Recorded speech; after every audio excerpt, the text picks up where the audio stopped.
நான் காதல் சொல்ல வந்தேன். இன்னைக்கு நான் சொல்ல போற கதையில ஹீரோ கேரக்டர் பேர் என்னன்னா சின்ராஸ். ஹீரோயினி நந்தினி. சின்ராஸ் நந்தினிய 3 வருஷமா ஒன்சிடாவே லவ் பண்ணிட்டு இருக்காரு. ரோசாப்பு சின்ன ரோசாப்புன்னு பாட்டு பாடிக்கிட்டு கண்ணே நீ போகையில அப்படின்னு நந்தினி எங்க போனாலும் பின்னாடியே போவாரு சின்ராஸ். ஆனா இது ஒரு பெரிய ஹைலைட் என்னன்னா 10 அடி தூரத்துல இருந்துதான் நந்தினிய பாப்பாரு, கிட்டவே போக மாட்டாரு. நந்தினி கோயிலுக்கு போனாலும் போவாரு, நந்தினி கோலம்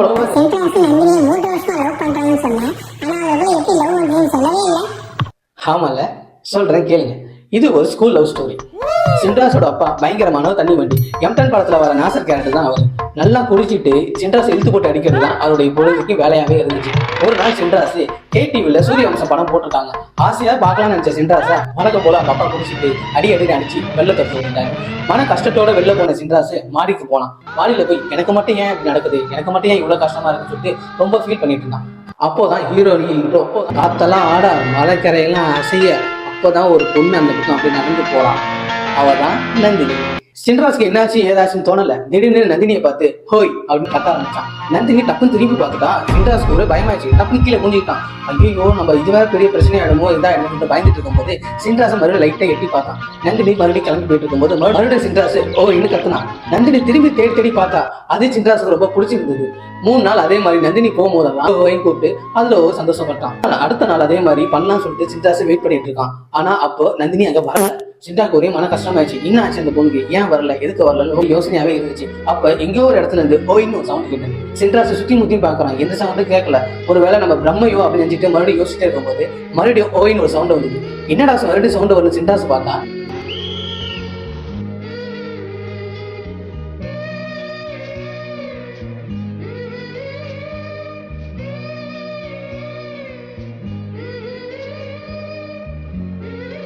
நந்தினி அங்கேருந்து சின்ராத்தை பார்த்து சிரிச்சு கொன்றுவான்னு சொல்லிட்டு சைகை காட்டி சிரிச்சுக்கிட்டே போச்சு.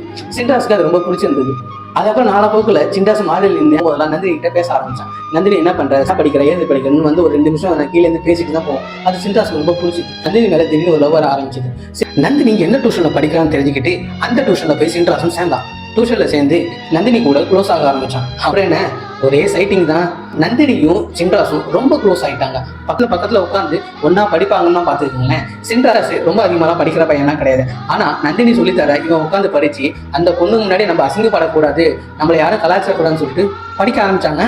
சின்ராஸ் வாழ்க்கையில இதுவரையும் அவனுக்கு கிஃப்ட்னு யாருமே கொடுத்ததில்ல. ஆனா first time Nandini hero pen, ink pen ஒன்று இருக்கு பாத்தீங்களா, ஹீரோ பென், அந்த பொண்ணு பரிசா கொடுத்தா.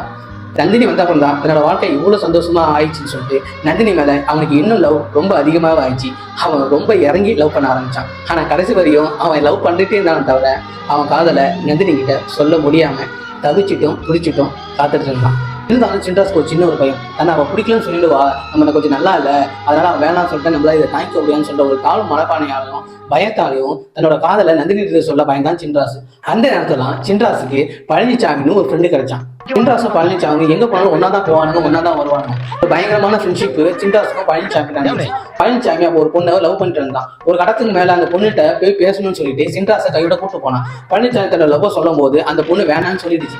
அதை தாங்கிக்க முடியாத பழனிசாமி சின்ராஸ் கிட்ட சொல்லி போனோம்னா அழுதான் காஞ்சிடான். எனக்கு ஏன் அந்த பொண்ணு என்ன பிடிக்காம போட்டுட்டான், நான் அந்த பொண்ணு எவ்வளவு லவ் பண்ண தெரியுமா, அந்த பொண்ணுக்கு என்ன பிடிக்கல சொல்றேன், எனக்கு ரொம்ப கஷ்டமா இருக்குன்னு சொல்லும்போது சின்ராஸ் ஒரு பெரிய ஒரு பயம் வந்துச்சு. ஒருவேளை நம்ம இதான் சொல்லி இது போய் நடந்துருமோ அதுன்னு சொல்றேன். ஒரு பக்கம் சின்ராஸ் பயந்துகிட்டே இருந்தான். அப்ப பழனிசாமி சின்ராஸை நீ யாராவது லவ் பண்ணிருக்கியா, லவ் பண்றியா அப்படின்னு கேட்கும் போதுதான் சின்ராஸ் தன்னோட காதல் கதையை பழனிசாமிக்கு சொல்றான். அப்ப பழனிசாமி என்ன சொல்றான்னா, ஏன்டா 3 வருஷமா ஒன் சைடாவா லவ் பண்ணிட்டு இருக்க, அந்த பொண்ணை போய் சொன்னா தானே தெரியும், சரி விடு, உன் லவ்வுக்கு நான் ஹெல்ப் பண்றேன்னு சொல்லிட்டு பழனிசாமி அந்த நந்தினி கிட்ட ஃப்ரெண்ட் ஆகி பழக ஆரம்பிச்சான். நல்லா பேசினாங்க. ஒரு கடத்துல மேல பழனிசாமி வந்து நந்தினி கிட்ட நல்லா க்ளோஸா பழக ஆரம்பிச்சிட்டேன், இன்னும் கொஞ்ச நாள்ல உன் லவ் சொல்லி உங்க 2 பேரும் நான் சேர்த்து வைக்கிறேன். அதை கேட்டோம்னா சின்ராஸுக்கு ஒரு பயங்கர சந்தோஷம். இந்த உலகமே அவன் காலடியில கற்ற மாதிரியும் அவன் ரெக்கெட்டை பார்த்த மாதிரி ஒரு ஃபீல் அனுபவிச்சான். பழனிசாமி திடீர்னு சின்ராஸுக்கு கால் பண்ணி, மச்சான் உன் ஆளு வந்து உனக்கு லவ் லெட்டர் கொடுத்துருக்காடா, வா, ஆனா அவ தமிழ்ல எதுக்கா எனக்கு எதுவும் தெரியல, நீ வந்து படிடா. சின்ராஸுக்கு ஒரு தலைகால் புரியல. தன்னோட காதலி தனக்காக லவ் லெட்டர் கொடுத்துருக்கான்னு சொல்லிட்டு அவ்வளோ ஒரு சந்தோஷமாயி வெறி கொண்டு அவன் பழனிசாமி வீட்டுக்கு போனான்.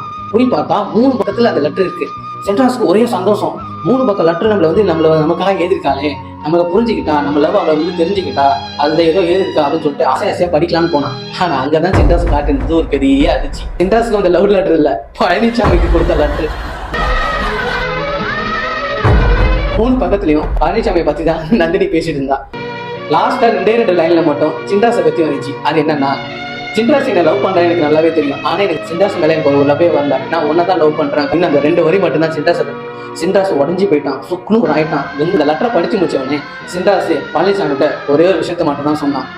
நான் லவ் பண்ணியிருந்தா கூட ஒன் சைடா லவ் பண்ணி அப்படியே விட்டுருப்பேன். சேர்த்து வைக்கும் தெரியல, குருமா பண்ணிடியா?